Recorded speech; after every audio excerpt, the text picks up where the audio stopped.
Let's go ahead now and move to the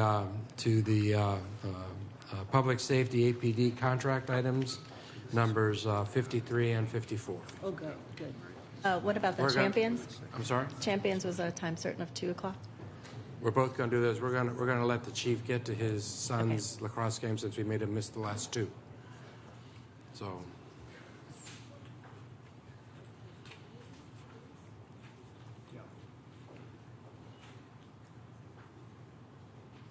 These were pulled by Council Members Garza and Council Member Poole.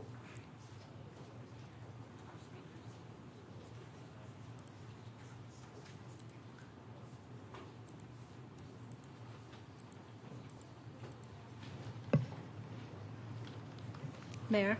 We do have 11 people that are signed up to speak. All of them are in favor of this. Did someone? I'd like to make a motion to approve. Okay, Councilmember Alter makes a motion to approve item number 53, seconded by Councilmember Houston. These were pulled. Did the council members who pulled these pull them with any questions in mind? Yeah, I'm offering 2 amendments. Are we talking about 53 or 54? Let's first do 53. 53 is the resolution that concerns stipends. I believe there was discussion at work session, but I'm waiting for those amendments from my staff. And it was my understanding pulling the that microphone closer? We can't hear over here. Thank you. It's really hard to hear on this side today. I can't pull it closer, but I can get closer. It was my understanding that the chief, as well as our labor team, believed that it was best to implement all of the stipends. The item as written does not include all the stipends, and so while I do have concerns that we are now in a position that we are negotiating these very important issues from the dais, I feel if we are going to implement the stipends, return the stipends to the police officers who have lost pay, unfortunately, because we don't have an agreement, that we should implement all of them. And so that would be that is going to be an amendment I'm going to make. And I'm happy to hear from the speakers at this point. I have a question. Councilmember Poole, did you have other reasons why you had pulled it as well? I'm just trying to get the issues out so that when we call the speakers, we can have that, and I'll come to you in just a moment. Yes, I think the point that I would make is that I am supportive of putting stipends back into making them back active, but I did not want to pick and choose among them, and so I joined Councilmember Garza in her concern about how there was a subset of the stipends. I would rather put them all back on the table so they could all be negotiated. Okay. And I misspoke earlier. I was looking at the wrong item. We actually have about 23 people to speak on this, and there are some both for and against. Yes, Councilmember. Well, I just had a quick question. Councilmember Garza, I just wanted to understand, did you make a motion, or are you going to hand one out? Did you make an amendment, or are you going to hand one out? I'm not handing one out. I'm going to make an amendment that implements all of them, all of the stipends back. Okay. Okay. Is our staff here? I think I can speak to these, Dr. Washington. And do you have a recommendation with respect to these stipends? And then we'll go to the public. Thank you. Thank you, Mayor and Council. Mark Washington, Assistant City Manager. I don't have anything in addition to offer that was not already shared at the work session from a staff perspective. I think our lead negotiator, Devin Desai, did indicate that it would be helpful in improving the labor relationship between the association and city at the table to have many as possible of those stipends back in place while the negotiations are ongoing. He is unfortunately out today and is not here, but we do have Sylvia Gonzalez, who is our Assistant Labor Relations Officer, as well as the Police Chief here to answer any questions that Council might have. Okay, so your recommendation is to reintroduce all of the stipends. I think staff's perspective is that that would be most helpful in terms of furthering the dialogue with the union. I understand. Thank you. Any comments before we go to speakers? Okay, let's go ahead and do that. Mr. Pena, Gus Pena. On deck is Nakia Winfield.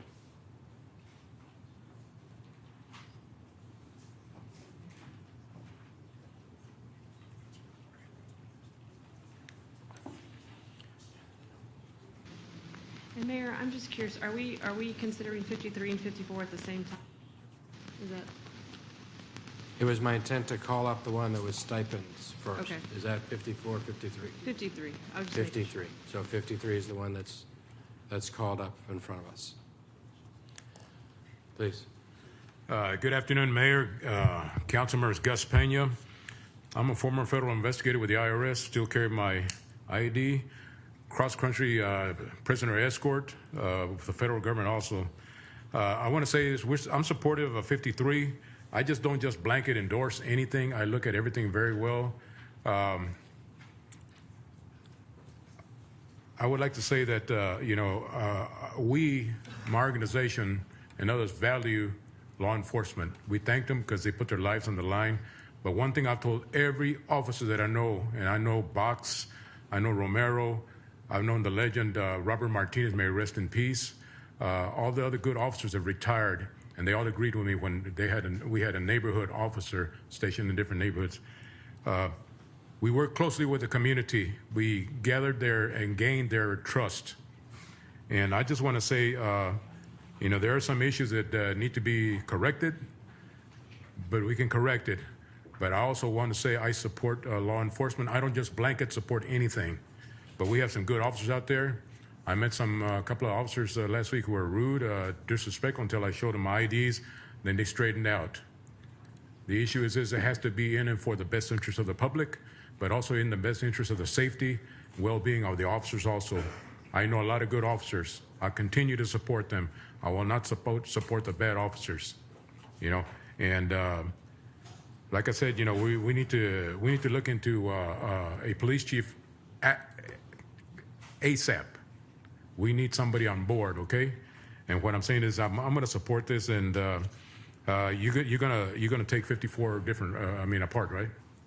Well, it's been pointed out to me that, consistent with our past practice, I would take the discussion on 53 and 54 at the same time. No, that's what I'm saying, yeah, but and we'll after. separate them. So public testimony will be both 53 and 54. That's what I'm saying, Mayor. Listen to me. It'll be apart, is what I said, which Yes. is okay.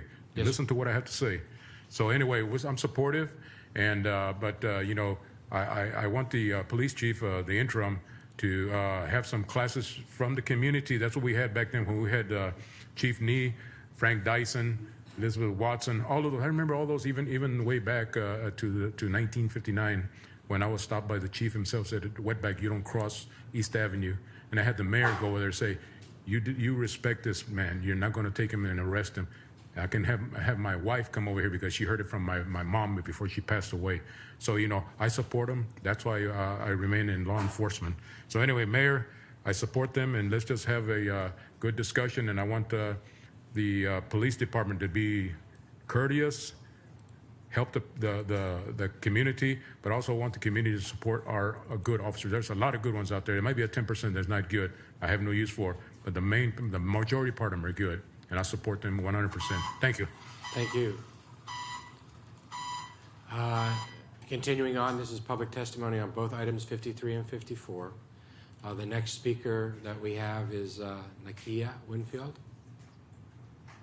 What about James Cole? What about David Pinkham? Chaz Moore?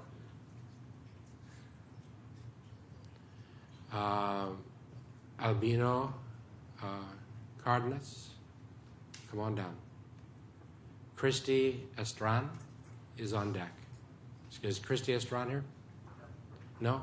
What about Ken Cassidy? Mayor, Christy would like to give her time to Officer Susana Sanchez. Okay. couldn't make it due to childcare. Okay. Going down for only people who are here are able to donate time. Go ahead, please. The next speaker would be Ken. You'll be up next. Go ahead. Good afternoon, Mayor, council members. My name is Albino Cadenas, and I'm here representing the Austin Police Department and the fine men and women of the Austin Police Association as well. I'm here to urge you guys to vote yes in reestablishing our soft pay stipend for police officers. This stipend is very important to us, and it's a significant role with our everyday lives. It takes a huge impact in our monthly income that we receive, but it also encourages civilians, members to join the ranks of Austin Police Department, encourages us to work harder, and it also encourages us to build a career within Austin Police Department. It also allows us to pursue more educational training and schooling. Also, the stipends are special skills that aren't necessarily the most desirable within the department, but roles that have to be taken from officers. Many of our young officers, like myself, have a significant amount of monthly income. This has a huge impact on our family time. Like myself, I have to work extra now to supplement the money that I've lost, which is approximately $850 a month. Like myself, I pride myself in being a family man, so I now have less time to spend with my wife and my 14-month-old daughter, okay? I'm also part of the bargaining team, so I look forward to getting back to the table, working with you guys, coming together so we can have a contract that we can all support. Thank you for your time. God bless each one of you. Thank you. Thank you. Thank you for your service. Mayor, Yes. may I ask a question, please? Yes, Ms. Houston? You used the term soft pay. What did you say, soft? So our stipend pay is also known as soft pay. Soft pay. So Yes, ma'am. could you tell me which particular soft pays you're talking about? Sure. Or you're talking about all of them? All of them. So, for example, on my end, I'm losing out on bilingual pay. I'm also losing out on my college degree. I'm also losing out on my evening differential, night differential, working nighttime, and also the mental health officer, which is approximately $850. Okay, and you're a certified mental health officer? Yes, ma'am. Thank you so much for your No worries. service. Thank you. Mr. Cassidy. On deck here will be Rick Randall. Sir. Good afternoon, Mayor, Council, and City Manager Cronk. I'd like to start off by saying that the Austin Police Association is very appreciative of the Council for taking up this issue of pay stipends, and that the APA is looking forward to getting back to bargaining here in the next few months. Today, I'd like the Council to consider not only pay stipends that are listed under Agenda Item 54, but also consider Council Member Garza's and Poole's amendment to include all pay stipends, which include longevity, FTO pay, and clothing allowances. These stipends are an important part of the police officer's pay, especially the younger officers who've just been here 1 to 5 years. These officers take extra responsibilities that other officers don't have. For example, field training officers take a huge amount of responsibility and liability when training our new officers. When our young officers mess up, they hold the FTO's feet to the fire, and they're responsible for the training of that officer. Mental health officers are charged with taking care of our community members who are suffering from all types of psychological issues. I was honored to take on this challenge when I was a young officer in South Austin many years ago. I can tell you that these jobs take a very special officer to deal with the difficulties of handling these types of mental health calls. Our MHOs deserve every cent that they get that's extra on top of their base pay. Longevity pay is another one of the stipends I'd strongly consider you guys to take into consideration. The stipend recognizes our officers for the years of service in a job where they sustain horrible amounts of mental trauma and sometimes physical trauma. I'm honored to work with 2 officers every day that have been shot in the line of duty here in Austin in the past 2 years.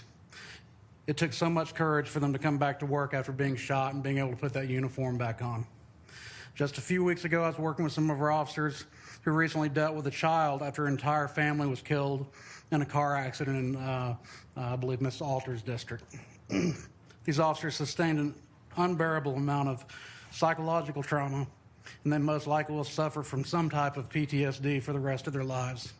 These officers deserve the best the city can provide. Thank you for your time.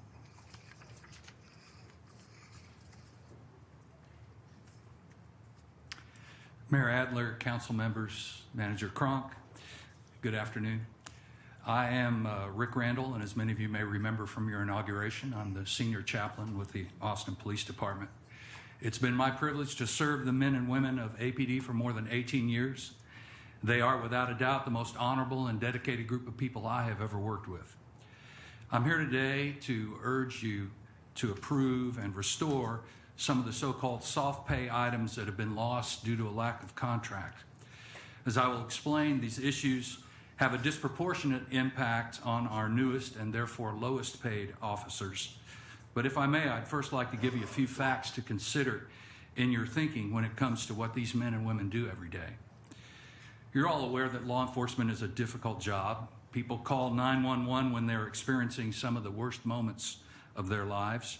And that means our officers see and experience things that most of us can be thankful we don't have to deal with.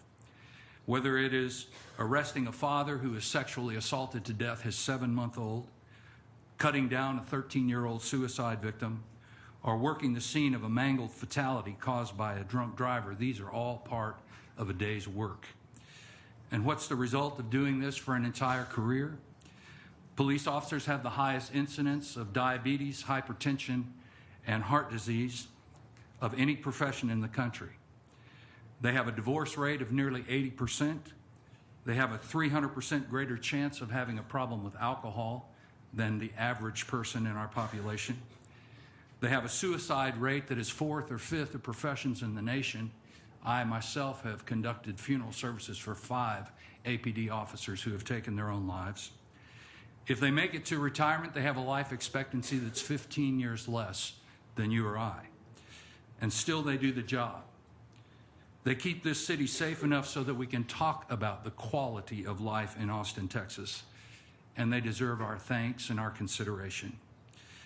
As I mentioned earlier, it's our newest officers that are most impacted by these decisions. They are generally the ones working evenings and nights, so the shift differential is very important and significant for them. And they're the ones who need the best training that we can give them, which means fair compensation for our field training officers is important. One of our newest officers just had a baby 4 months ago. It's his second child. His wife stays at home with their babies. They live in Austin. The plan was this officer would be able to spend some extended time helping get settled in with the newborn. That plan was shattered when the shift differential went away, and this officer found himself needing to work overtime in order to make up the difference. Now, unable to take the time off they had planned for, struggling to make his budget needs every month, there are multiple added stressors on an already stressed household. I urge you to remember this officer and the more than 1,900 others who serve at his side, and I urge you to give them a reason to have hope in the process by restoring these items. Thank you for your time and attention. Chaz Moore, your donated time from Samantha Robles, is she here? No? What about David King? Okay, you have 5 minutes, Mr. Moore. Happy Black Panther Day. First, nice to meet the new city manager, Crunk. Looking forward to working with you. Today, I signed up twice on this. You might see a no and a neutral, but I'm neutral. In regards to item 53, and I wore my basic math sweater for a reason. In December of last year, we talked about saving up and freeing up some money so we can actually apply money to other areas of public safety, whether it be DNA lab or forensics or some of the other things that community members had concern about. Yet here we are.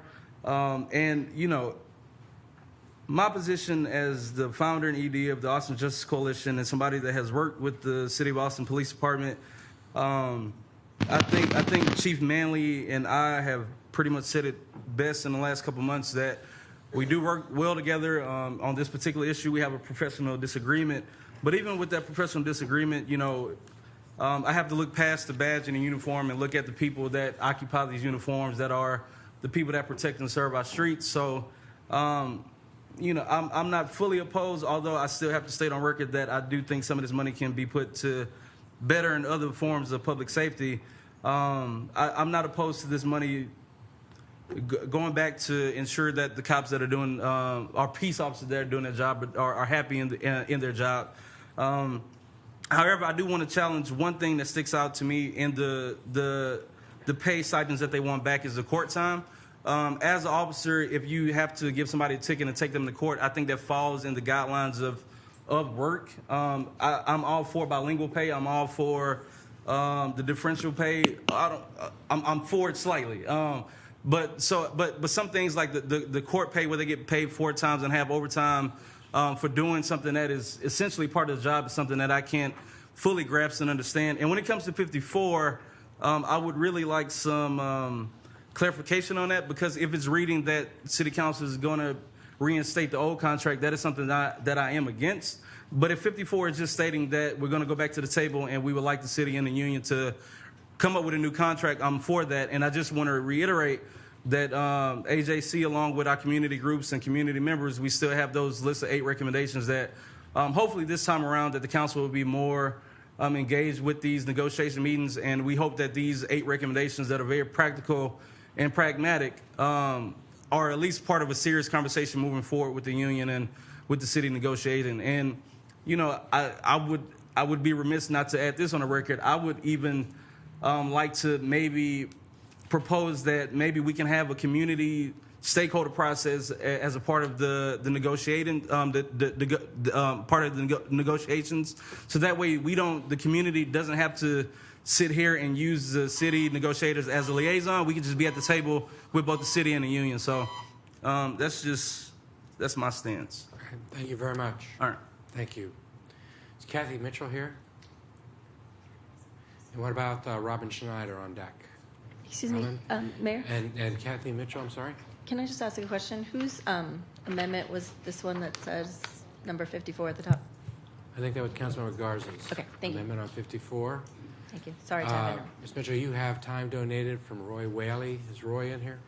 There you are. The Austin Regional Group of the Sierra Club is represented today, sir. Thank you. At ease, officer. These comments brought to you Ms. by Mitchell, the Sierra Club. You have 5 minutes.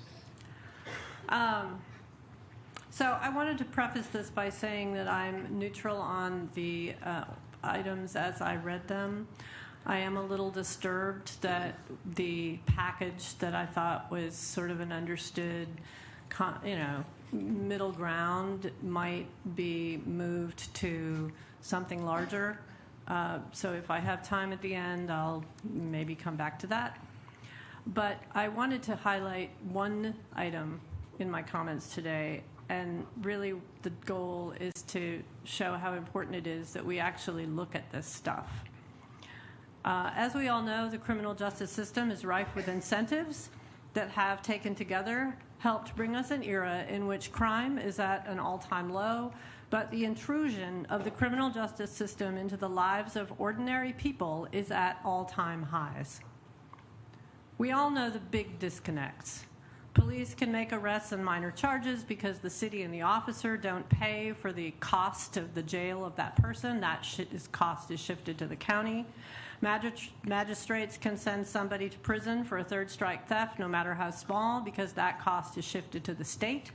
Across our system, none of the costs at any stage are borne by the people making those decisions. That's the big picture. And we're starting to look at that picture more carefully as a state and as a local jurisdiction.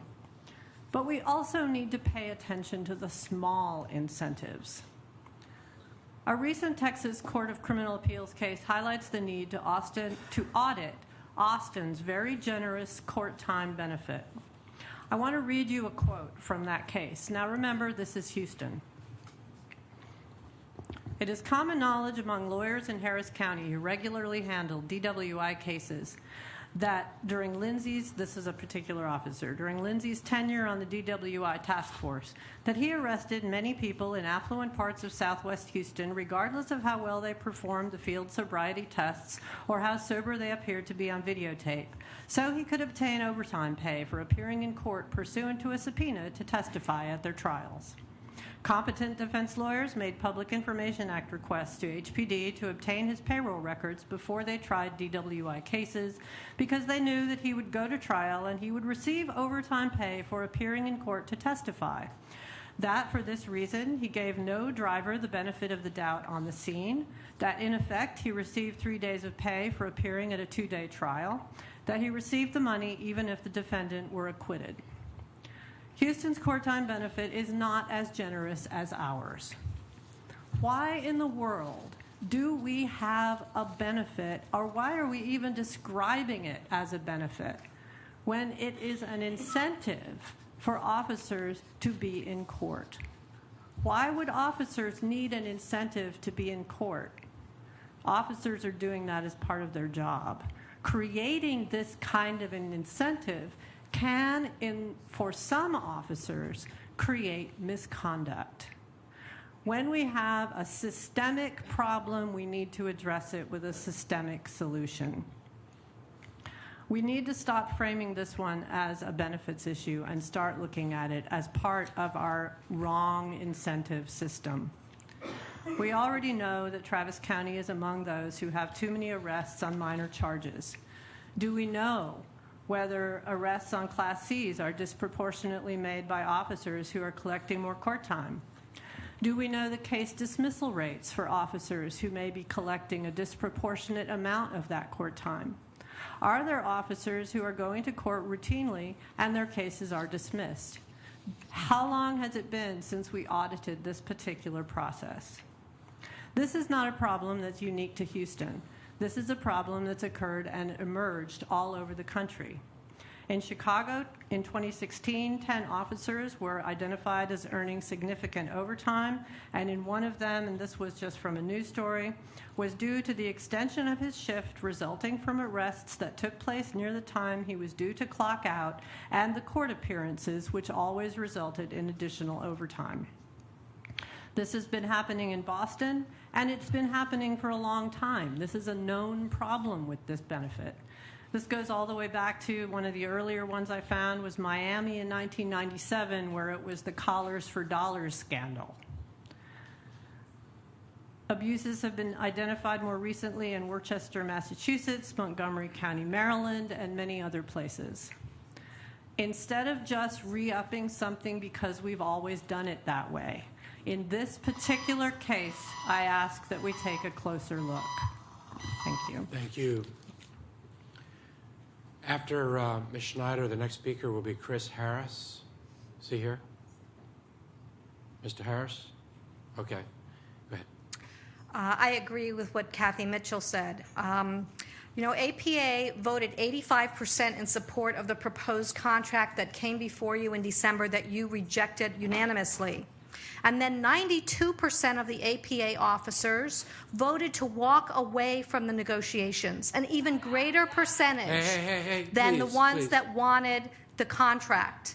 So APA could have those benefits today if they did not walk away from the negotiations. That old contract would be in effect. Instead, they walked away from the negotiations, and now they want all those pays back. You are losing your leverage.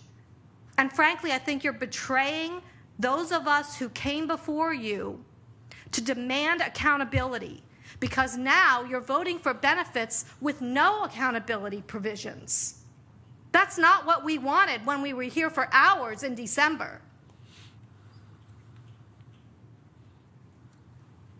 Unfortunately, not all the police live up to our standards. And we don't, because there's no transparency or not enough transparency, we don't know how many Breon Kings incidents there are in this community. So I urge you to go back to the drawing boards. Let's look at the best practices for accountability and transparency and true public safety before rewarding APA for walking away from the negotiations that they could have been in all this time since December.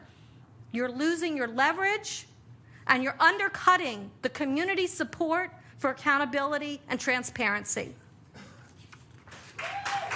Okay. The next speaker is Chris Harris. Mr. Harris, you have donated time from Shane Johnson. Okay. And Jana Sims. Jana here? You have, got you. Thank you. You have 7 minutes. Thank you. Mr. Harris. And then after Mr. Harris, the next speaker is Richard Franklin. Is he here? Is Matthew Non? Are you separating 53, 54? I'm sorry? Oh, there you are. I'm sorry. Are we separating the two? Or No, it's speaking on both the 53 and 54. Go ahead, Mr. Harris. Thank you, Mayor, Council, the City Manager, Kronk, City Council. 3 weeks ago, Brian Richter, the officer that brutalized Breon King, was finally fired after yet another brutal arrest and really 9 violence-filled years on the police force when you look at his file. The next day, a film about the Breon King incident was nominated for an Oscar. Austin police brutality and racism will literally be on the world stage during this year's Academy Awards. Yet unfortunately, it's not the focus of this body. Somehow, the focus of this body is on returning perks to the police department, 92% of which voted to walk away from those perks. 70% of which don't live in Austin. 50% of which didn't see anything wrong with the King assault, according to King Cassidy. This is a force that still employs Patrick Spradlin, the officer who made blatantly racist remarks to Breon King in the back of the vehicle. Instead of restoring perks they walked away from, we ask that you restore the oversight that was also lost when the police left the negotiation table and killed their own contract. Better yet, you should look to ways to strengthen that oversight. An oversight regime that even the old CRP members said happened largely in silence. Instead of restoring over $2 million in perks to the highest paid police in the state, why not restore a broken crime lab? Why not expedite testing of the ridiculous backlog of rape kits? Why not beef up victim services? Why not provide a bed to a person on the street tonight so you don't have to send a police officer to arrest them? Why not provide a social worker to a person with a mental health issue so they don't become the next Morgan Rankins, the next Jason Roque, the next Richard Monroe, or the next David Joseph? We don't need a new contract. We need police accountability, transparency, and oversight. We must end the degrading trade of police pay and perks for oversight and transparency and accountability. There should be no price paid to the police to end their violence against us. Ensuring police are disciplined when they traumatize and kill people in this community is your responsibility, not city negotiators. The city shouldn't rush to return to the bargaining table until it understands what it can accomplish under state law in terms of strengthening oversight and accountability. It shouldn't rush to return to the table when we have a brand new city manager. I understand that you all are on a lot of pressure. People that don't understand the series of events that have led us to this moment are mischaracterizing how we got here. They're mischaracterizing you, and they're mischaracterizing the amazing achievement that was December 13th, 2017. We still held out hope for the promise of that night. The promise that you all will reimagine public safety.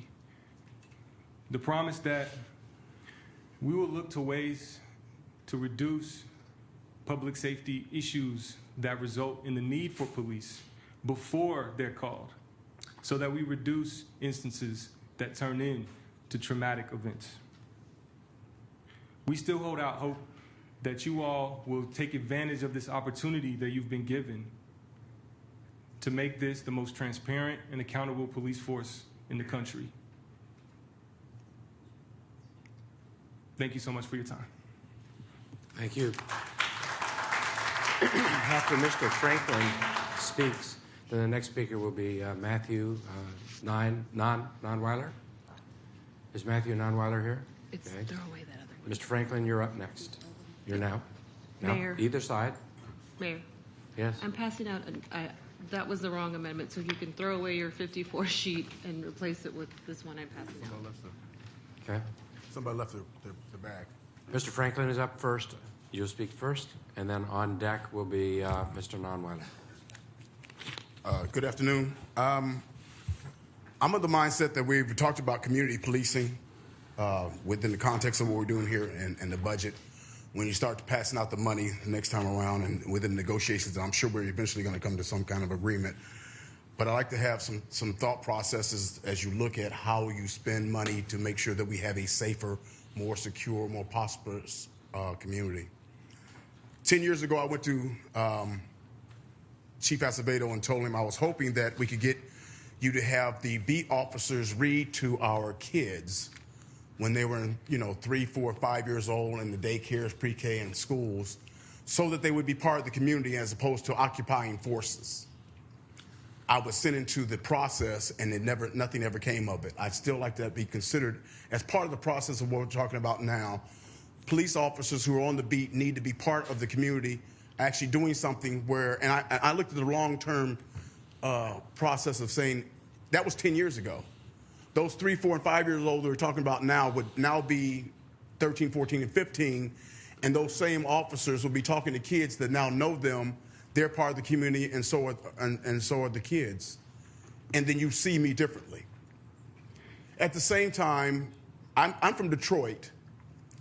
We had a situation in Detroit where Reverend Sampson, who's now dead, but he was a big-time pastor there, a big giant church, had a situation where unless there was deadly force being used in something, the community itself took people in. And this goes to community policing, community taking care of itself, that the police would call somebody who was whether it be a spiritual home or a community organization, and it was their responsibility to take that person under their wing that night to make sure they got the help they were supposed to have, regardless of what it was, whether it's mental health issues, domestic violence, whatever. And the community takes responsibility for that person so that, one thing, they are aware that that person is in their community and they need help. Also, the fact that we take responsibility for our own. These are the kinds of things we need to look at, and if you're talking about city funding, those are the kind of things the city needs to also look at with respect to changing the way we police ourselves. We look at community taking care of itself, and therefore we're not being occupied by a police force. They're part of the community, but we're taking care of ourselves first. That's all I got to say. Thank you. Thank you.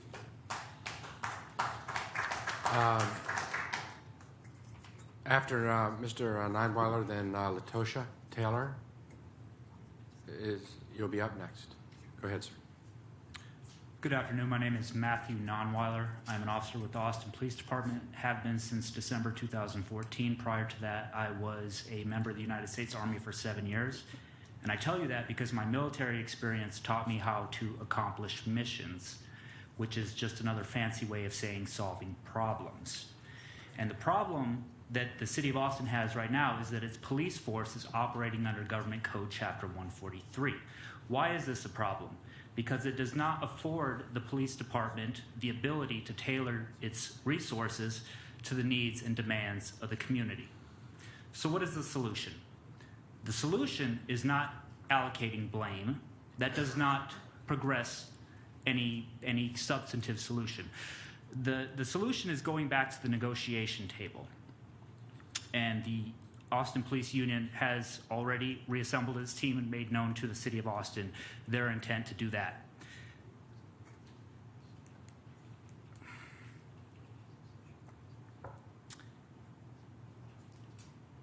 Council members, you have an opportunity today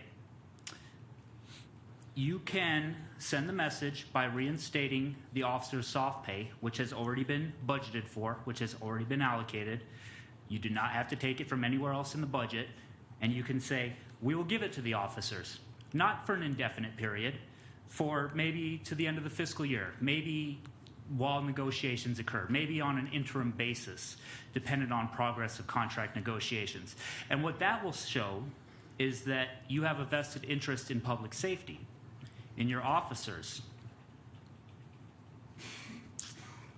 Because under 143, your officers have lost a lot of stipend pay. Personally, I'm losing $300 a month. That's okay, I can weather that. But there are some officers who are losing upwards of $1,000, and they can't weather that. I think another officer will speak later on that.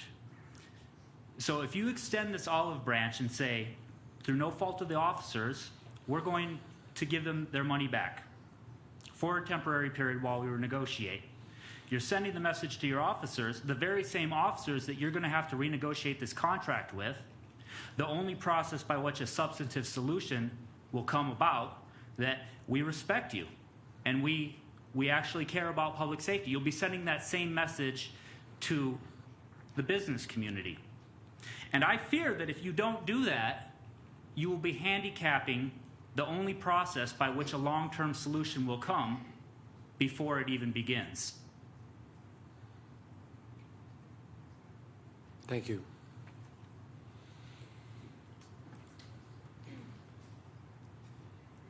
The next speaker on deck will be Susana Sanchez. Is Ms. Sanchez here? Okay, he'll be on deck. Ma'am? Hi, everybody. Today when I came forward, I tried to think of all the cases that have happened on how coming forward and saying that public safety is the issue. There needs to be a definition of what public safety is. Public safety includes actually having things that are effective. It's just not enough to give lip service to the idea that more money, more police officers automatically equate to more public service. I don't like terms like refund and this sort of idea that an individual deserves something or something is to be given without returning services in a way that your community is coming forward saying is not working for us. Everyone says that America, we're capitalists and freedom, and I think that even the APD and our organization needs to be accountable. Customer service is important, and we're definitely saying that we're not happy with the services. Anyway, I thought I'd talk from my own experience with lived experience, my own place of lived experience instead of telling somebody else's story. I'm a certified peer specialist. That means I'm a person with lived experience that works on a team with other clinicians to try to address the issues that we're having with mental health, lack of capacity, and a better way to help people to get well. I've been in a situation where I've been in crisis and I had to work with a police officer coming and showing up. And what I was realizing is the idea that if we have more members on the team for mental health, more officers out there and more money, people thought that that was going to be a solution. And that solution indicates that that's what public safety is. It did not. When I was in that situation, I had police officers show up. When I was in a state of crisis, I wasn't dangerous, but there was a certain protocol that this is what we do. We've gotten all these officers, and the solution was more officers, and it was not. We need to reconstruct things. I am so angry that my life was affected because people are getting rewarded for things on face value. It's not that I think police officers or anybody that works in public safety doesn't deserve to be compensated and to have insurance, but it's not fair to keep throwing money into something that's ineffective and not listening to my voice. The community that I represent with other people with lived experience with mental health issues, we're talking and nobody is listening to our voice. So it's not so much that I'm against the police. Dissent doesn't mean that I don't believe that they shouldn't have a place and pay is important. I am saying that there needs to be an incentive to make people change the way they are doing things. It needs to be reconstructed, and it is not going to come from simply expanding and giving money, offering a contract that's not genuinely negotiated. Thank you. Thank you.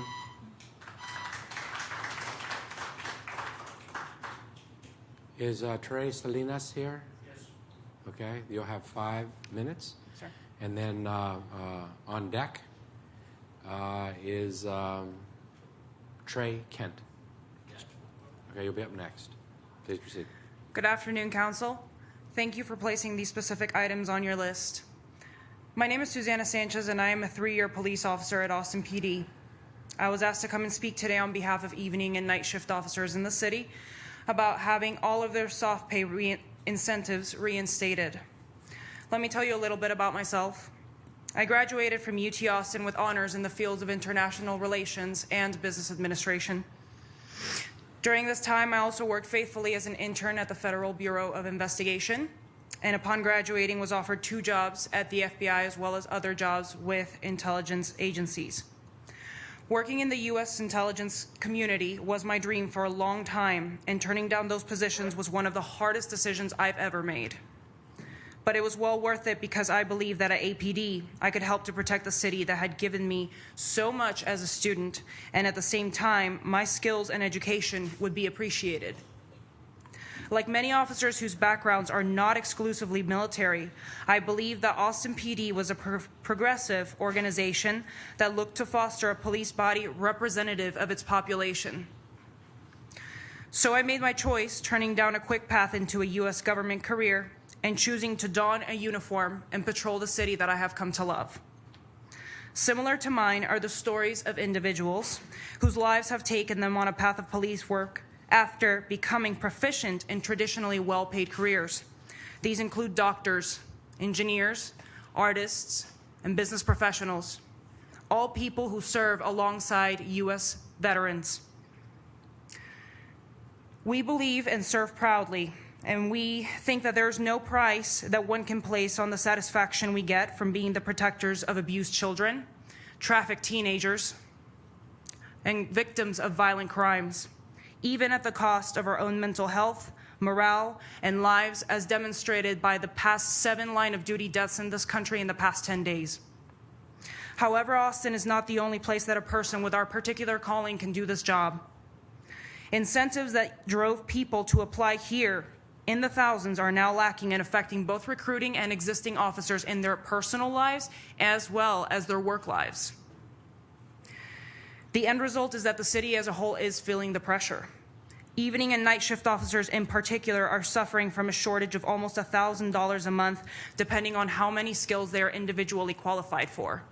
Personally, I am short over $500, which is my monthly student loan payment. I have spoken with officers from all sectors of the city about how losing their soft pay has impacted them. Imagine yourself in these scenarios. Backing out of closing on your new home 6 months after starting to build it. Having to work 13 days straight without a break because you can no longer afford a mortgage payment you used to afford for 5 years. Being unable to afford your elderly mother's test to become a U.S. citizen after years that she's been hoping for it. Losing our incentivized pay is more than losing out on cash. It's having to readjust not only our budget, but our priorities, and accepting that we come to work more tired and more demoralized than we have ever. At a time when we simply cannot afford to do these things because the call load is way too high, as are the demands of the new officers that need training. Losing our contract and soft pay is yet another blow to the law enforcement profession, which is already struggling to recruit qualified and motivated individuals. The city of Austin strives to be the most livable city in the country, but how can we deliver on this promise when our officers are struggling to make ends meet and morale is so low that firefighters and paramedics joke that at least we are now all on the same boat? If the city council wants to keep attracting investors and community shareholders, then Austin must remain the most livable city in the country. And to do this, we require a professional and qualified police force. Austin needs applicants that are the best of the best and who will become police officers that are motivated to be the backbone of police work, and that is being patrol officers as patrol men and patrol women. I would like to remind the council that even though this is a government body, one of the most basic principles of effective business leadership still applies, and that is that an organization's most valuable assets will always be its employees. Taking care of your employees drives up efficiency and production, spurring innovation and paving the way for progress, which I think we are all hoping for. Thank you for your time. Thank you.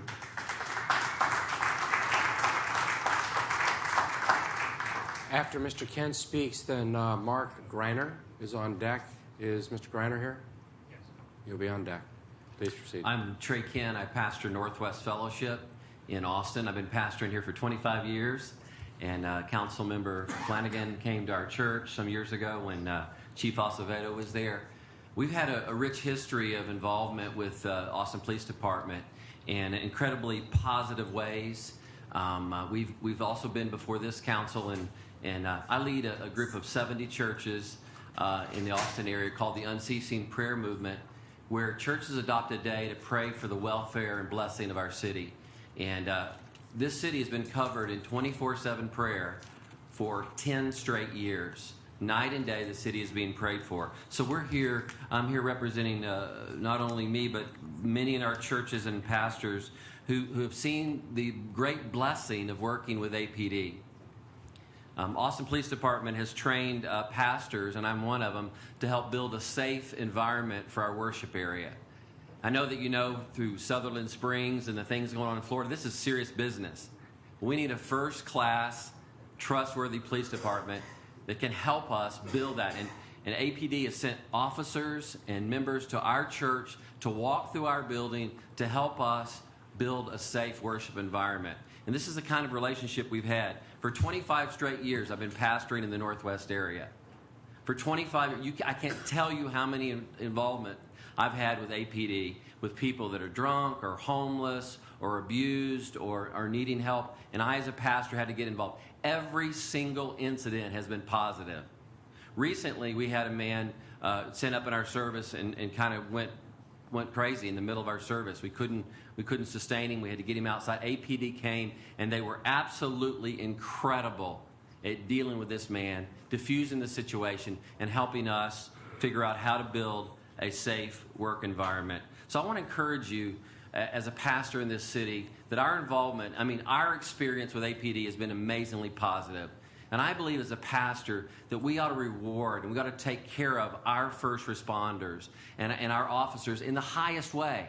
Austin is an incredible city, and I want to thank you for what you're doing to build this city. But we've got to do the right thing with our officers.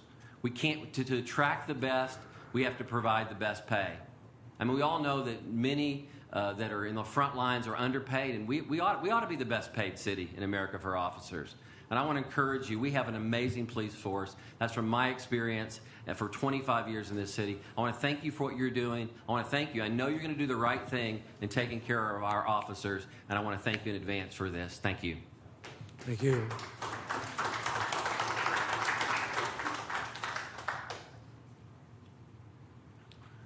Good afternoon, and thank you all for your service. I'm just a concerned citizen and a businessman. State your name, please. I'm Mark Greiner, and I just wanted to come out in support of our police force and for them to be well paid. They're not perfect as an organization because they're made up of human beings, but I believe they're doing a great job for our city. I believe Police Chief Manley's doing a great job for our city, and I think the stipends should be restored. I don't know a whole lot about the long-term contract and the issues there, but I know you guys will look at that carefully, and I'm all for transparency and making sure all interests are heard. But, I think about the men and women that put on bulletproof vests every day to go out to do their job. I'm in real estate. Thank goodness I don't have to do that to do my job, but it just occurs to me that, that they need our support. It's a very important public safety in the future in our business community going forward, that the force be there. And I just wanted to show my support and to ask you to restore those stipends and just work towards a good long-term fair contract for them. So thank you. Thank you. Is Abraham Perez here? Is Abraham Perez here? You're up. Come on. And on deck will be Deborah Alemu. Is Deborah Alemu here? You'll be on deck. Mr. Perez. Yes. Mayor, City Council, I'm pleased to be here. My name is Abraham Perez. I'm the pastor for Austin Reconciliation Church for the last 23 years. I also serve as the president for the ALMA, the Austin Latin Ministry Alliance. And my experience as a pastor, as a resident here in Austin, I've been here for over 41 years, and I've seen a lot, growth and a lot of change in our city. I've also had the opportunity to establish a relationship with the APD, previous with Chief Acevedo, and also now with Chief Manley. As a Hispanic community, we have faced many challenges. One of them would be the SB4, the law that was, the bill that was passed. And that law, of course, created so much fear and so much insecurity in our immigrant community that I remember when calling on APD, calling up Chief Manley to come and testify in Congress, they were there to support all the community, the Austin community, especially the immigrant community. I remember other occasions where we have a meeting once a month. We bring pastors from all over the city to meet and fellowship once a month. And I remember talking to some of the pastors that were experiencing their members in the congregation that were, full of fear. Community was fearless to report crime or to do any other thing that may cause the immigration to come and deport them or anything like that.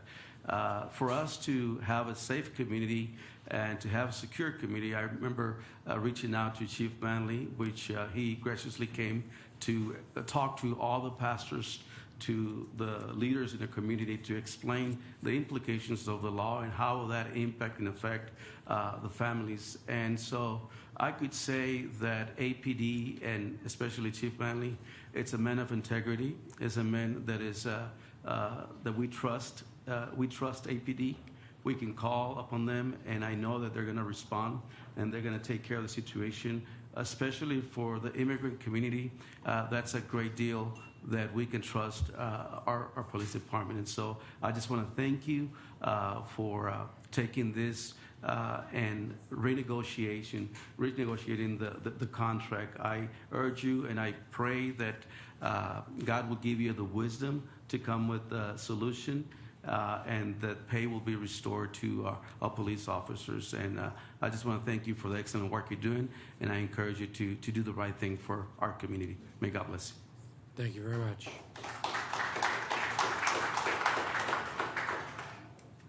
After Ms. Lemu speaks, then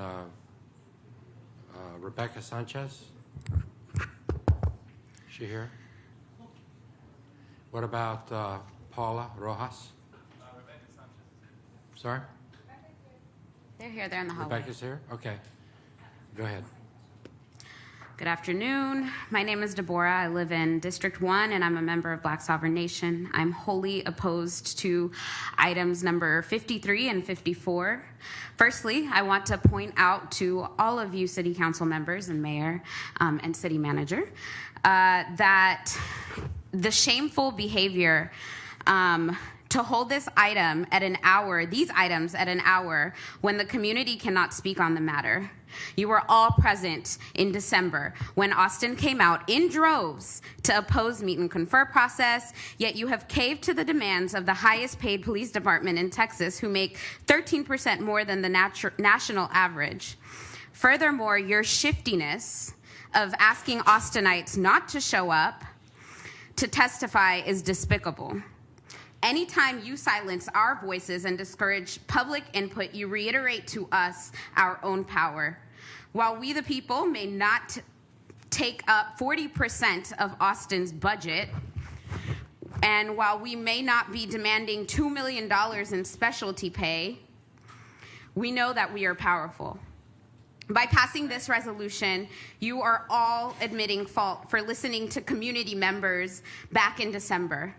Be clear that you are all agreeing to direct the city manager and I quote, to resume contract negotiations with APA, end quote.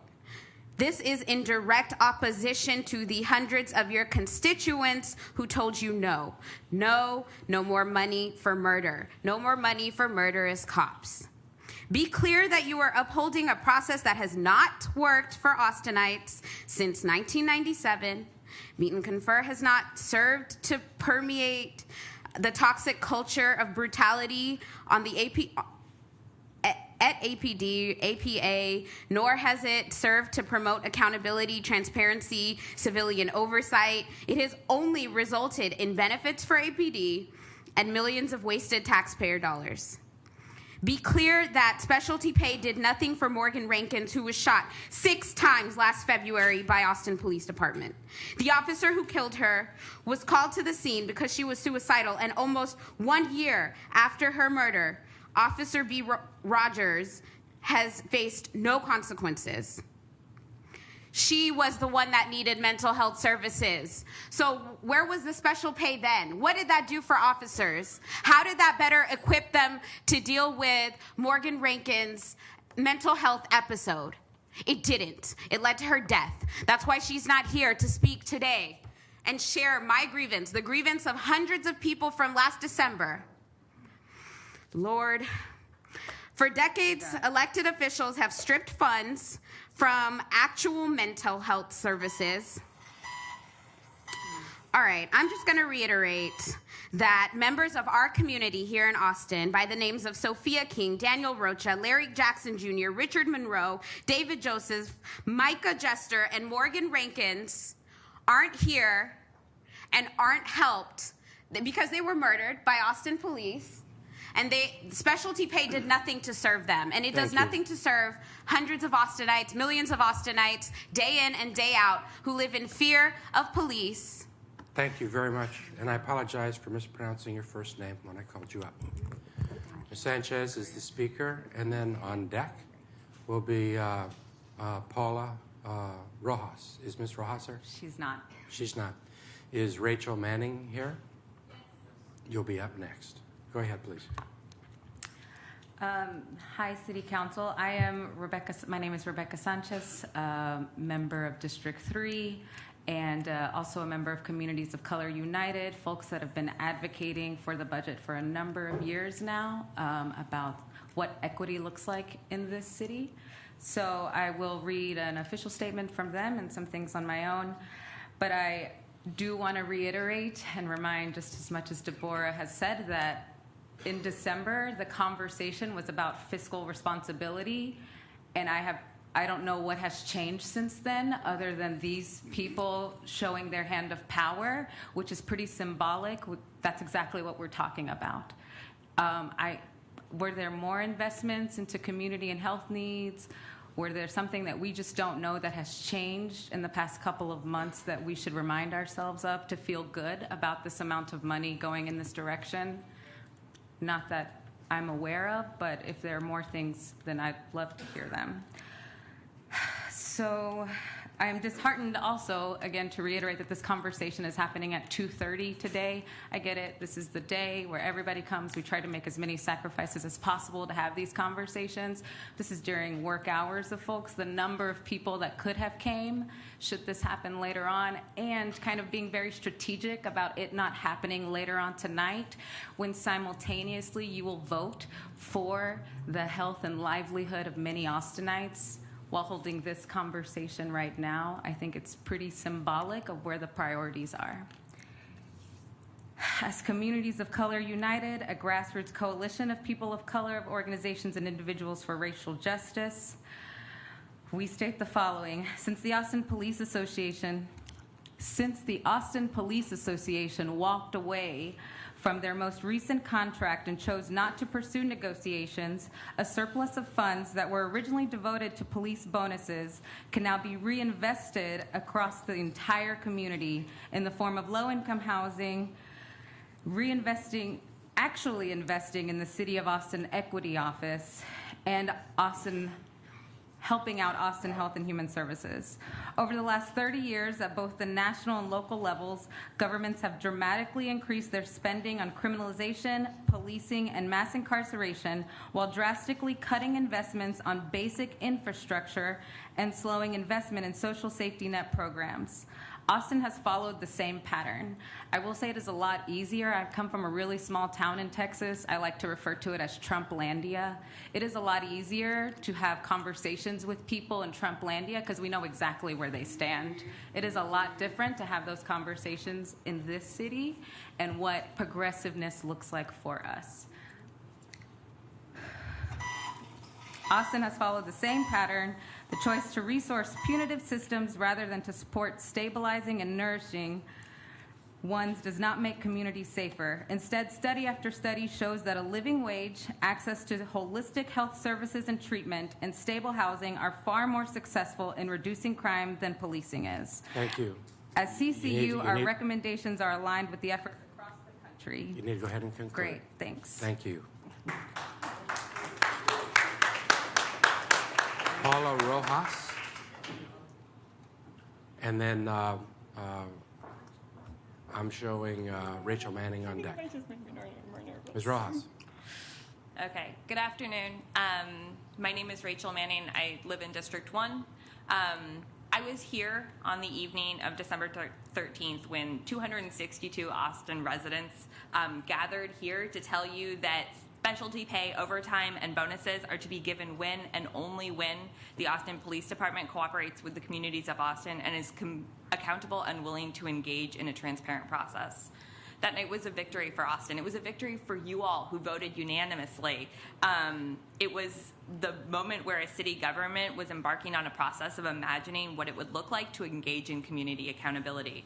I'm here for that. I work with, I organize with Undoing White Supremacy Austin, and we're here for that, for that process. I would like to offer the idea that homelessness and mental health are not social issues that should be handled by the police. I work in the court system, so 100% of my clients have had interactions with APD. So many of these individuals are people who need help, but despite their rhetoric, APD doesn't really offer help. They offer a night in jail and a court-appointed attorney and pretrial services. That's not help. Between 2013 and 2016, APD was responsible for 13% of the homicides in Austin. They're responsible for the deaths of David Joseph and Sophia King, of Larry Jackson Jr. They're responsible for the assaults on Laura Parrish and Breon King, the harassment and over-incarceration of local activists and black and brown folks across Austin. And yet you, the elected officials of Austin, are acting like you can't do anything about it. Mayor Adler, welcome, new city manager. You are all in charge here.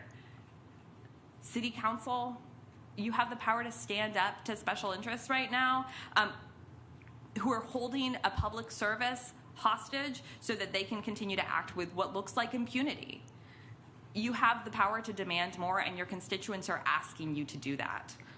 Austinites want a better process for police accountability, and you're giving these bargaining chips away if you approve these issues today. And if we can't get one, it will be your fault. Thank you. We've had 20 speakers speak, so we're down to 1 minute a speaker. Is Rachel Manning here? That was I apologize. Is Lisa Fithian here? Yeah, you're now cutting it to 1 minute? Down to 1 minute. First 20 speakers speak for 3 minutes each. That's cold-blooded.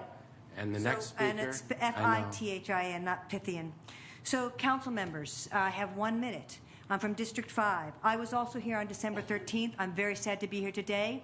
The night before, Jason Donald was brutalized by the police, tasered. There's still an unknown story about that, but what we do know, his sister was dying in Brackenridge Hospital, and because he chose to jaywalk, which I do all the time, he was targeted, brutalized, the sole provider for his sister. Then when people went out to the community to protest and educate people with a flyer, they were met by over a dozen police helicopters blocking their way. Who wants to take a leaflet when the police are on your back? The police did walk away, and now they're here trying to humanize themselves. No more T-shirts, no uniform, bringing out religious leaders, asking for the money, but in fact, where's the money for the programs that we need? You know, we need health care. You've heard people have said it all today, and my time is short. But I do want to say racism is a problem, and people are being targeted. I'd like to know how many black members of that congregation there really are that we're praying for this. Are we praying for the black community here? Because they are the ones that are being impacted by this. You know, instead of like taking your marbles and going home, which is what they did, they're turning the political screws on all of you. We're asking you to do justice to this community. Take the time, look at the community proposals, put a community participants in the negotiation process. Let's get an independent, real deal here. Let's not cave to the political pressure. Thank you. Thank you. Is Brian McGivern here? He'll be up. And then on deck is Michael Endres. Is he here? Okay. Go ahead, please. Hi, Brian McGivern. I actually hadn't planned to speak here today, but I heard a haunting story yesterday that I wanted to share about a young woman that happened in my neighborhood, fewer than 300 feet from my home. She was 26. She was with her boyfriend in an apartment with their 10-month-old daughter. He called 911 and said, "I think my girlfriend needs mental health care." He took their daughter away from her. The woman stepped out the door, and ultimately police shot and killed her. There's more to the story, but I'm not here to blame the police. I want to impress that upon you in this situation. It's a complicated one. What I do blame is a world in which, when a boyfriend calls for help, mental health, care for his girlfriend, his 26-year-old girlfriend, that the only resources we have to send to that home are police. I'm confused why you're proposing to make a major budget decision also outside the context of the city budget. I was under the impression that the City Council committed to making major budget decisions within the budget so that you could weigh competing priorities against each other. And I worry that this sort of ad hoc budgeting is the reason why the city budget has ended up with a public safety allocation that so far dwarfs everything else. Thank you. Thank you.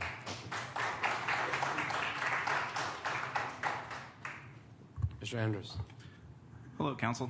I'm here to talk today about item 53. It seems like the 53 and conversation 54. on this topic is drifting all over the place, but I'd like to address the issue of stipends. For example, the night and evening shift stipend is meant to compensate people for taking on additional challenging work that folks who work 9 to 5 don't necessarily face. For example, last month on my shift downtown, I worked 6th Street Patrol. I went into work around 5 p.m., got home around 4 a.m., and 4 days out of the week, I wouldn't see my wife or kids. I'd get home when they're asleep. I'd wake up when they're already gone. So when we talk about stipends, each of them has a purpose. There's a reason why they exist. There's no amount of money that can compensate our night and evening shift people for missing so much time with their families, but anything's better than nothing. You know, that extra money helps pay for another trip to Disneyland or, you know, going out on the weekends with our family to try to make up for lost time. Same thing with court overtime. So whenever I'm calling in for court at 9 a.m. on my days off, I've got to get up extra early, drive to Round Rock, drop off my kids with daycare, drive back into town through traffic, go to court early, read my reports, watch videos, and then show up for trial on time. So when we show up for trial on time and someone says, "Well, sorry, hey, this case was continued, here's your 15 minutes," that's not necessarily fair. Okay, So thank you. Thank you, sir. Thank you, sir. Those are all the speakers that we have signed up publicly. We're now back up to the dais. Councilmember Alter. Thank you. I'd just like to speak to my motion, which was to approve item 53 as written. The ordinance that I sponsored along with Councilmember Flanagan, Councilmember Kitchen, Councilmember Houston, and Councilmember Troxclair as item 53 is meant to fill an existing gap in pay for our police officers in this short but significant time before a return to the table for further negotiations. It provides for the restoration of items that affect a wide number of officers across the force and that have been communicated by APA to our offices to be of most importance during this time. Two of the items included update existing ordinances which align with ongoing efforts of our police chief and this council to lead a force that is humanely responsive to the diverse needs of our community. These are the mental health and bilingual pay ordinances. Okay. Further discussion on the dais? Councilman Garza? I want to make an amendment that all the soft pay be reinstated. It's my understanding that that would include FTO pay as well as, I forgot what the other one was, but maybe I can, that's a question I can ask. But the amendment is to restore all the soft pay. There's a motion to, hey, please. There's a motion to amend to include all of the stipend or soft pay elements. Is there a second to that motion? Mr. Renteria seconds that motion. The discussion is on the amendment. Yes. Mr. Flanagan. Thank you. So I just want to make an amendment to Councilmember Garza's amendment just to be sure that we're talking about the same list. I have the list, and so I want to make sure that I understand which ones you're talking about. The step pays obviously were done administratively, so we're not talking about step pay. Longevity, field training, and terminal are covered under state provisions 141 and 143, is my understanding. The proposed ordinance that the co-sponsors put together have mental health, bilingual, education, certificate, shift differential, and court time. And so the thing that's left is clothing allowance. It's my understanding that the longevity is not included in the base motion. Can staff come up and help us on this?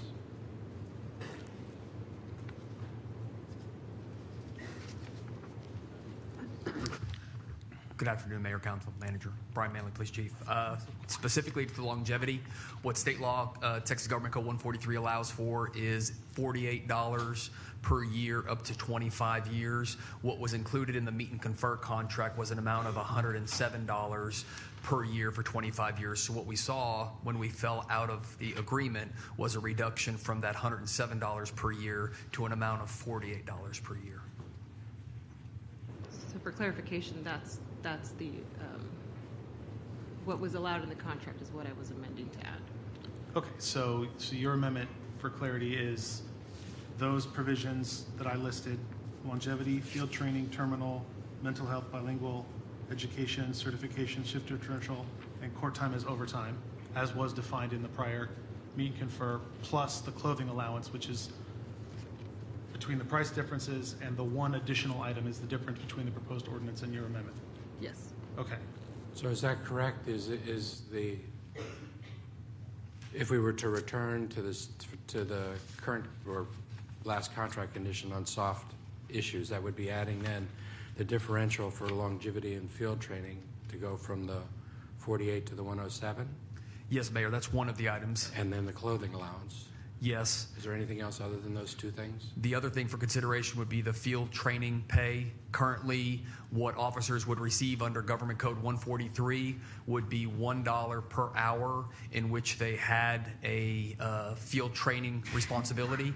Under the meet and confer agreement, it was a flat $175 per month. So if you were looking to re-implement that one, it would be returning that one back to the $175 per month versus the $1 per hour that exists in Local Government Code 143. Okay, thank you.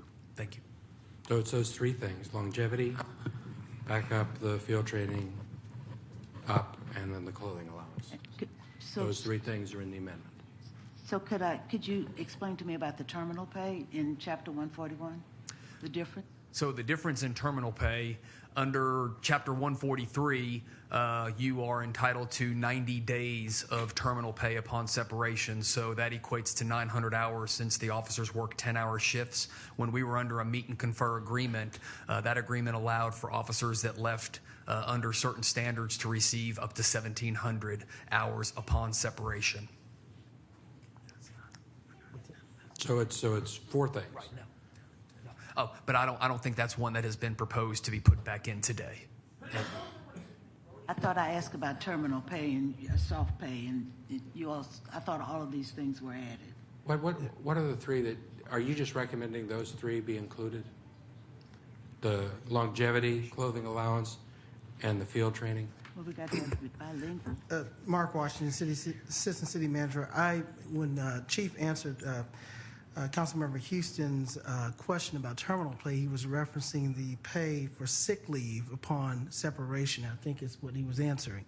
And my understanding is that was not in the current ordinance, current proposal, excuse me, the original ordinance or the proposed. So that's what the chief was clarifying. That there So was am I correct that the effect of Councilmember Garza's amendment is longevity pay going from the 48 to the 107? That's correct. The clothing allowance and field training going for the $1 a day to $175 a month. Those are the only three components. Is that correct? That's all I'm aware of. Okay. Mayor. Is that correct, Ms. Garza? Help me remember, how much is the clothing allowance? The clothing allowance equates to $500 per year, and there's a group of officers that are in assignments that are authorized that. That is, if memory serves me right, about 400 officers, I believe. Okay. The amendment has been made. Did we get a second? Yeah, Mr. Renteria seconded that.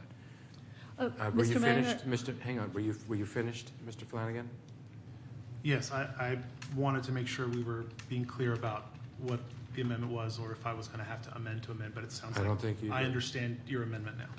Amendment is those three things. Mayor Pro Tem? Chief, on Tuesday, you talked a little bit about at least two of the three of these stipends, and I wondered if you could just address those again for us. As I interpreted your discussion on Tuesday, you were suggesting that that you had concerns about, well, I don't want to put words in your mouth, but what I heard were potentially some concerns about not restoring the field training. What does those stand for? Field training officer stipend, as well as the longevity pay. And so could you address what the operational challenges would be of regarding those two? And then the clothing, I want to hear a little bit more about. Sure. Thanks. I spoke specifically on the field training officer pay. The field training position in the Austin Police Department is a critical role. We spent 8 months training the new women and men who join our ranks, but then when we put them out on the streets, they will ride with a field training officer for 3 months.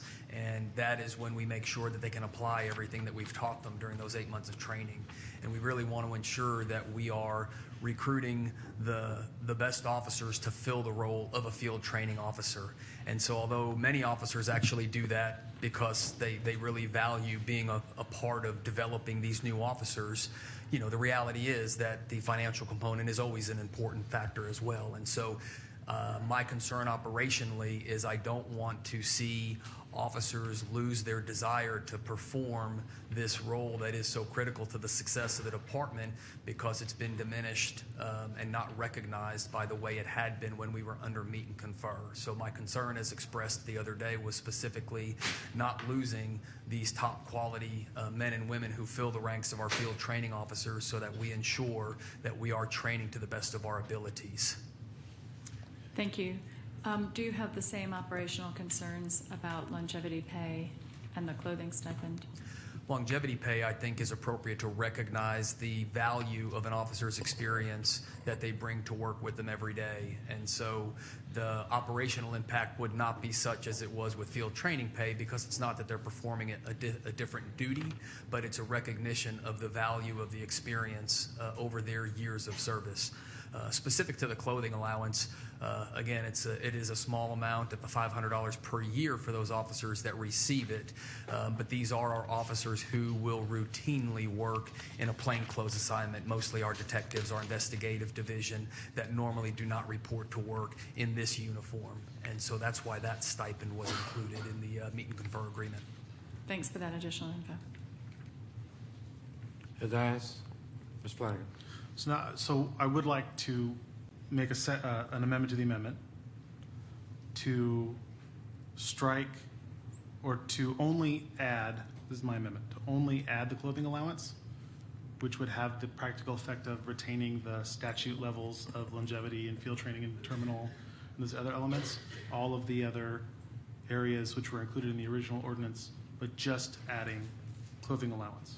Okay, so your amendment to Councilmember Garza's amendment is to strike longevity and field training from her amendment. Her amendment was to add three things, and you're moving to strike 2 of the 3 things that she was adding. And I think to be clearer, it's that to strike the difference in longevity and field training, I understand. right? And the only, my amendment is that the only brand new thing is the clothing allowance. I understand that. Ms. Garza's amendment was to increase longevity, increase field training, and to add the clothing allowance. Your amendment is to strike the 2 increases for longevity and for field training. That's right. That's your amendment to the amendment. Is there a second to the amendment to the amendment? Councilmember Kitchen. Could I speak to that second, please? He gets a chance to speak first if he wants it. Yes, you can speak. I just want to say that I'm seconding it because I think what we're doing by this amendment is really, putting a good faith effort towards including the stipends that affect the most officers, and with this amendment, we're covering all the specialty pay items so they're covered either administratively, in state statute, in existing city ordinance, or in our proposed ordinance. So the only difference is the increase, and that increase was provided as part of the negotiation. Previous councils recognized the importance of the longevity and field training, and that's in place right now, and we're keeping that in place. And previous councils put that dollar amount in those ordinances, and I think it's appropriate to stay at that right now while we go forward with negotiating. So that's why I'm seconding the amendment. It's been seconded. I want to divide the question. I want to divide the question because I want to be able to vote to include the field training that our police chief has told us is going to affect the operational element out into the field. But you can't do that. I can divide the question. Divide the amendment. The amendment is 2 parts. To drop both of those 2 things, and I want an individual vote on each.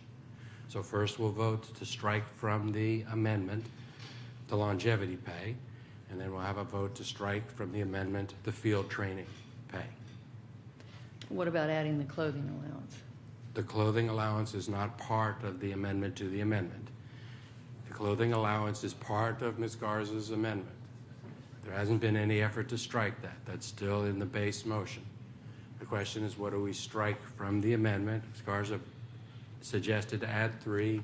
Mr. Flanagan is saying it should only add 1, which means he's striking 2 from that, and I'm going to take a vote individually on each of those 2, because I want to vote for one and not the other.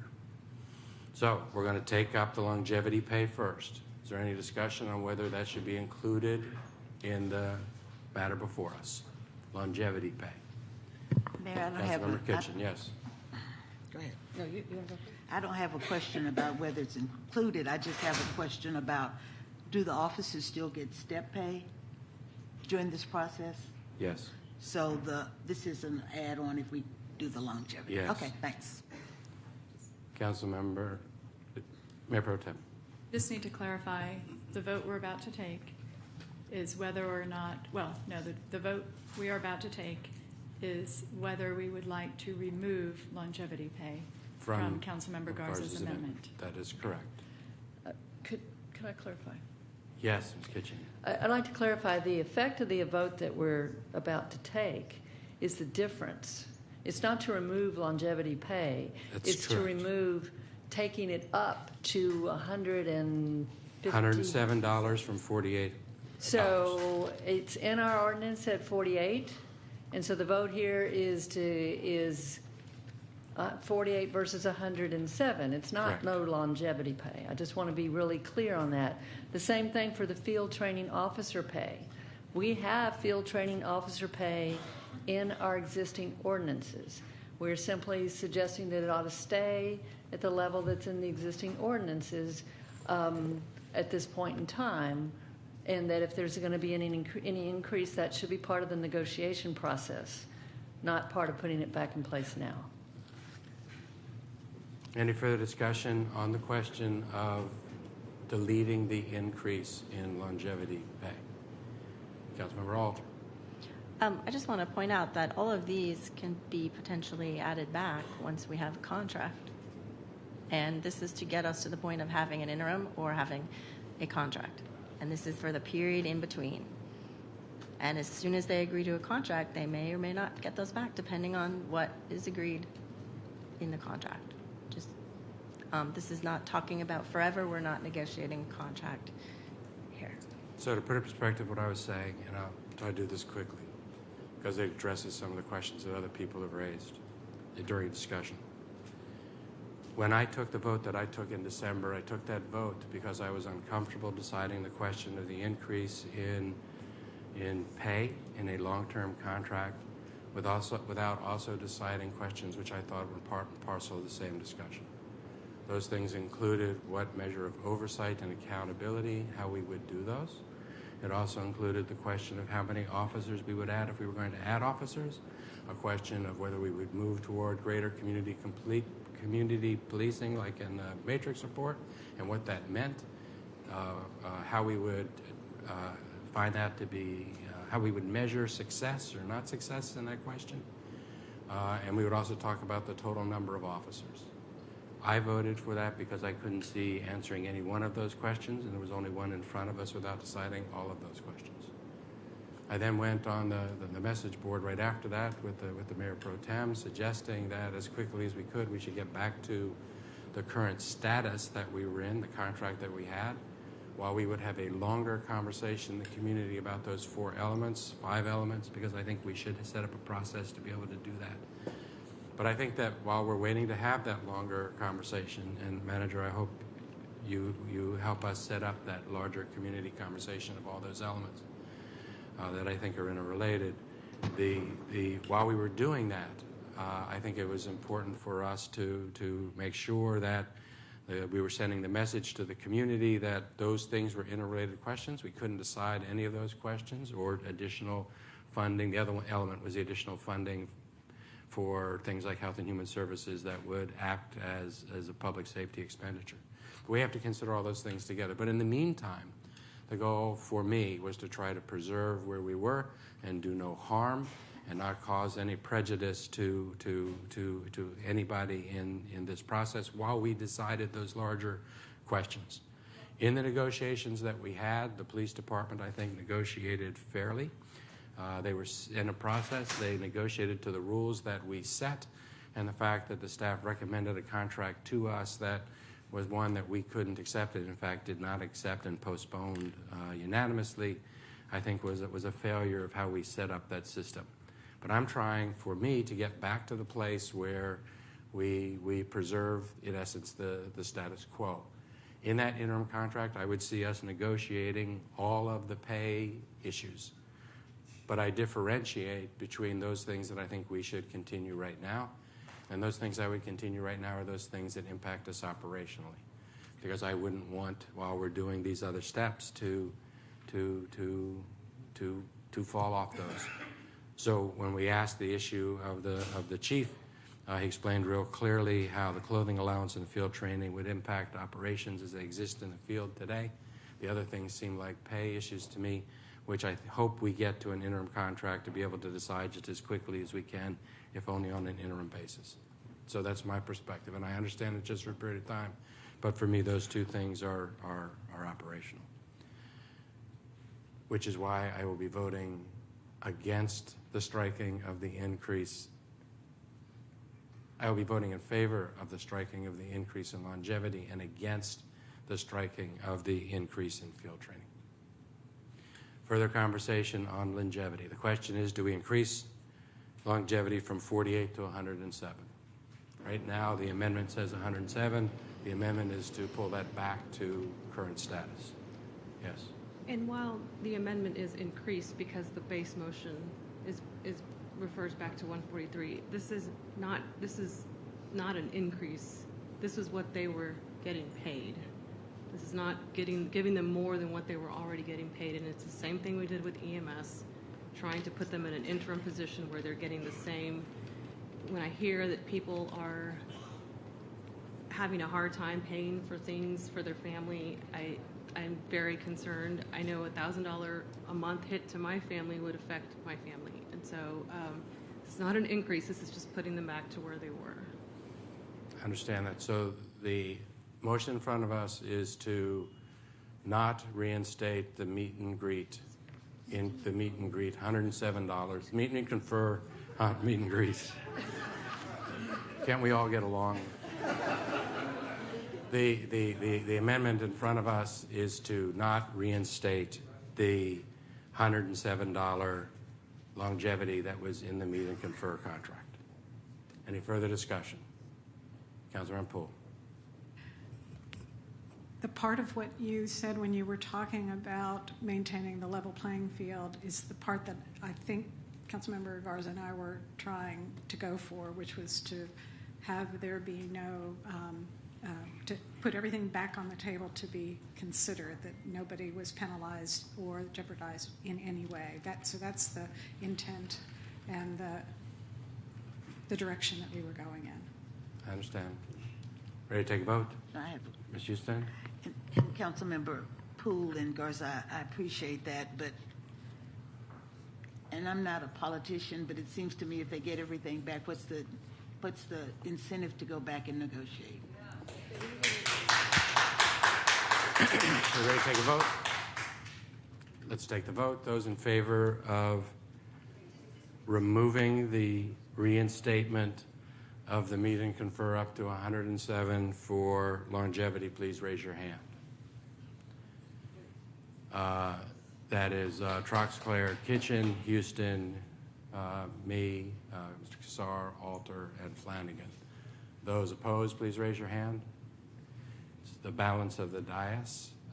That is now removed. Now we're going to take the vote on reinstating on deleting the reinstating of the field training as it was in the meet and confer. Any further discussion? Councilmember Kitchen. Just to clarify, that again is taking it from $1 a day to $175 a month. I thought it was $1 an hour. $1 an hour.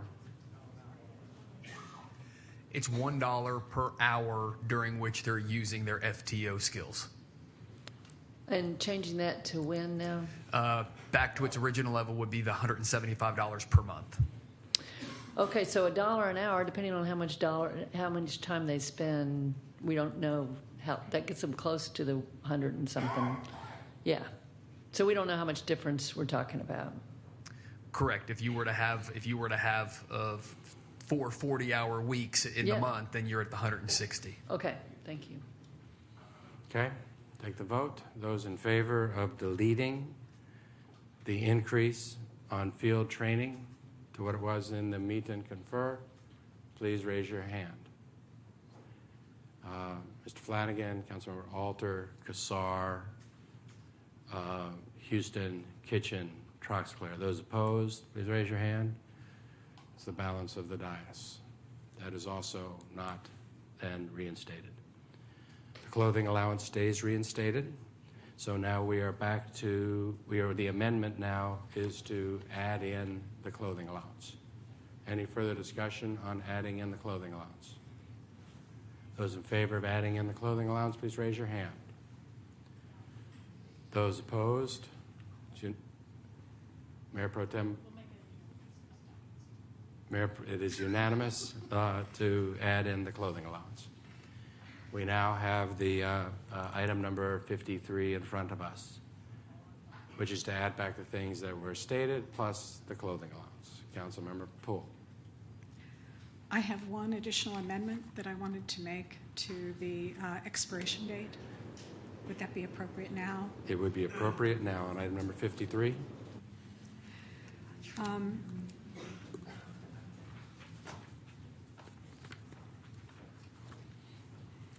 So it's part 5, and changing the May 24 date to September 30th. And that would be in a good faith effort to give our staff and the association the time needed to effect a good agreement, and it also would build in time for additional input from our stakeholders in the community. There's been a motion to change the expiration date from May 24th to September 30th. Is there a second? Councilmember Garza seconds. And if I can be specific, and I'll go ahead and read the language. The ordinance will automatically expire without further action required by council upon the effective date of a new meet and confer agreement between the city and the Austin Police Association, or on September 30, 2018, whichever occurs first. Any further discussion on the amendment? Yes, Mayor Pro Tem. Yeah, I'd like to hear from our labor negotiators if they're present.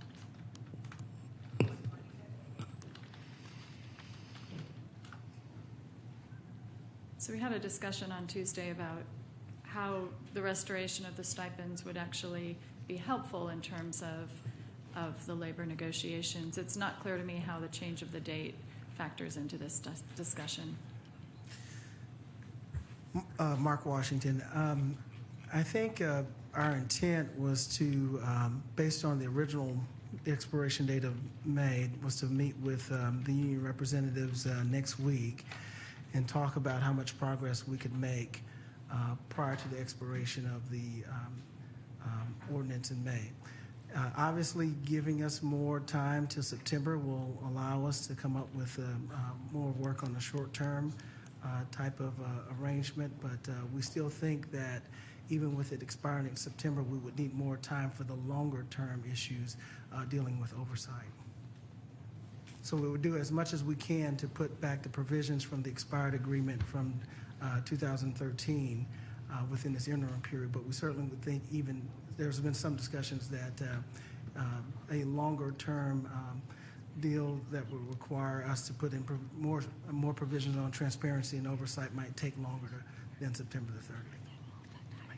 I agree. I think it likely will take longer, and I guess just in reflecting on where we've been in this conversation, I still stand by the post that I worked on with Mayor Adler that we do need an interim agreement, and I'm committed to a longer term process that also incorporates some of those additional transparency elements into the discussion. But I'm concerned about the fact that we would be pushing. I guess I need to hear more discussion about why we would be pushing this back, because to me it would have been preferable to extend our existing contract or come up with a shorter period for the proposed contract or something, because now we're operating without a citizen review panel, and I am not I'm not at all interested in extending the period of time where we're operating without a citizen review panel. So if those of you making the amendment would talk to me a little bit about whether this is necessary to really extend it, and whether we really want to be in a position of not. I'm interested in seeing these negotiations conclude as quickly as possible with a successful outcome, understanding that there is both an interim and a longer-term process. I think we've got all of the parties are committed to getting together and working, and so let's have a date that kind of moves that process along, would be my feeling at this point. Dr. Washington. Councilmember, I neglected to add, staff feels that if we are making progress in interim discussions and we cannot accomplish it by May, as long as we're making progress in those discussions, we have no problem coming back to the council and asking for whatever additional time that may be needed if there's progress being made in putting those provisions back in place. So perhaps that could be a compromise. Yeah. Can I just ask him to clarify? So by that compromise, then you would stick with the original date with the understanding that you would come back to council and ask for more time if necessary? If necessary. Okay, thanks. Councilmember Flanagan.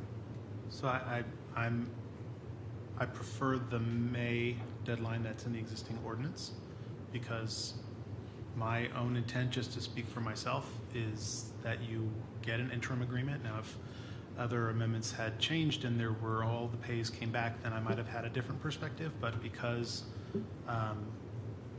this as proposed is substantively the same as we put on the agenda, I'm wanting an interim agreement, and I want all the parties at the table and my colleagues to consider, and the city manager to consider, that we are directing an interim agreement, and it is not my intention to support continuing to extend these benefits if we can't at least get to some kind of reasonable baseline that restores the reasonable provisions on which there's general agreement.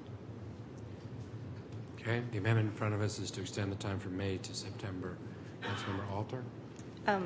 Since I sponsored the original ordinance that had May, I just wanted to share with Mayor Pro Tem that I too am very concerned about the accountability and transparency piece of this. I'm also concerned about hiring and promotion, and we designed this time with that in mind to speed us along to having an interim agreement that would then get us to the longer term discussion that we need to have, which may take longer even than September to get all of the issues resolved. Further discussion on the amendment, Councilmember Garza? The reason I support it is the extension, the further date, is because I feel like we may be in the same position as we were with EMS, where there was an arbitrary date given, and now staff is in a position to, I believe, will bring us back an item to extend that date, because you are negotiating in good faith, but you haven't got to a contract, and so now we have to extend that date to keep all EMS stipends in place. If staff is willing to make that same staff item, if it come May there's not an agreement, that's fine. But again, this whole idea of negotiating these contracts from the dais is just not appropriate in my mind. And by setting that date, we're putting this date to stop, to bring us back up here to have this discussion all over again. And I think the better way to do it, everyone wants an agreement. I want an agreement. I did not vote against the contract in December. I voted to go back to the table. I want an agreement. I want that transparency. I want those flexible hiring and promotions. But if, again, it puts us in the position of having this discussion again in May, which is fine. We can have it again. But if we set it to September with the understanding, everybody is on the same table that I can think that believes there should be a contract with our police officers. Councilmember Poole?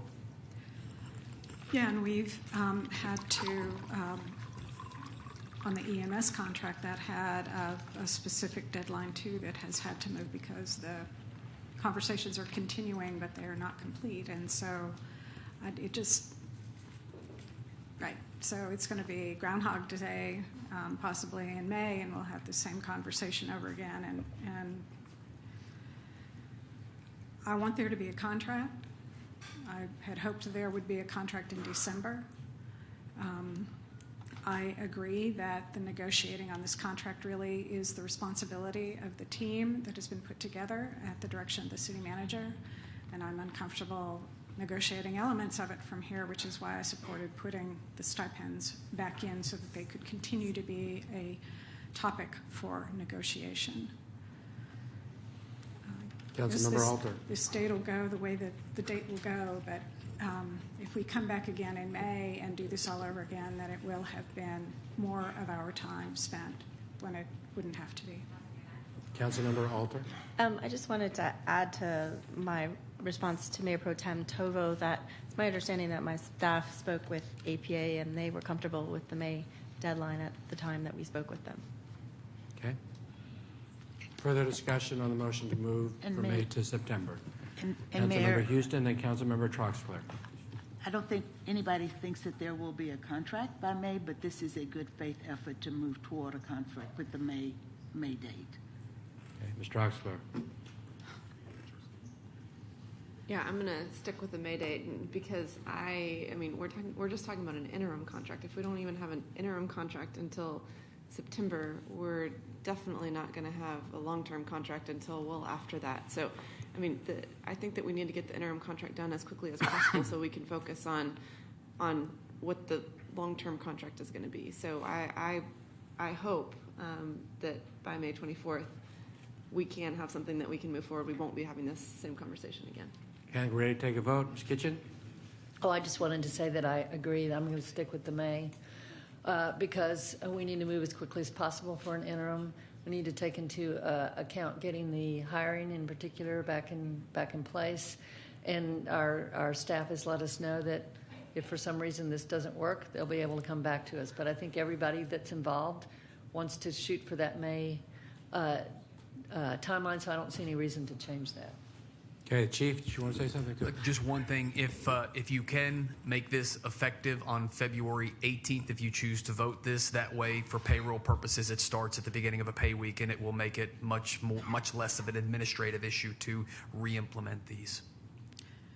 Gotcha. We'll do that. Any objection? I'll take that out of turn. Any objection to adding effective February 18th for those stipends if we put them back in? I think we had asked for that date, and for some reason it never got on this, Okay. so we're totally fine with it. Is it okay to add it now, Yes. though? Any objection? That date is added. We're continuing in the debate on moving from May to September. Any further discussion on that? Councilmember Poole. Since we're talking about May and September relationships, I think reading the dais, my motion will fail, so I will spare everybody the vote, and I will pull it down. Okay. Is there any objection to the amendment being withdrawn? Hearing none, the amendment is withdrawn. We're now back to the base motion, which is as filed, with the exception of clothing allowance has been added. Any further discussion on that? Ready to take a vote? This is the main motion now in 53. I'm just going to state for my vote that I share some of the concerns about court pay and have some concerns around us going back into negotiation with some of the issues outstanding around people saying that they might sue on the police monitor and other issues of that sort. So that's where I'm coming from. I'm supportive of the mental health pay, of the bilingual pay, and some of the other parts of this ordinance. Okay. Ready to take a vote?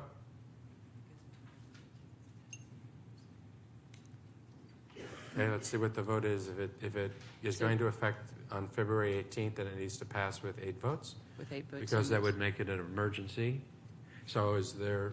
I think you're passing it for health and safety reasons, so you need to declare an emergency to pass it so it goes into effect on February the 18th. You need 8 votes. Okay. Do we need to amend that or say anything, or is it just guided by the number of people who vote, since the health and safety situation I'm trying to exists? create a record right now. Okay. That you're doing this for emergency purposes so it can go into effect on February the 18th. Sounds good. It's part of the motion. Those in favor of the motion, please raise your hand. Those opposed? Mr. Gassar voting no, the others voting aye. This item 53 passes with more than 8 votes. That gets us to item number 54. Someone want to move item 54? Do we need item 54? Go ahead. Manager, do you think you need item 54? I can withdraw it if you don't. It was originally combined, as we discussed in work session, and to communicate what was going on as part of the ordinance. But if you feel like you have the direction you need, then I can withdraw It's it. clear that I have the direction, so I agree that I don't think it's needed. Okay. So unless my co-sponsors have objections, then I will withdraw item 54. Okay. Any objection? Item number 54 is withdrawn. All right, let's do the champion matter. So I'm now going to call up item number 13.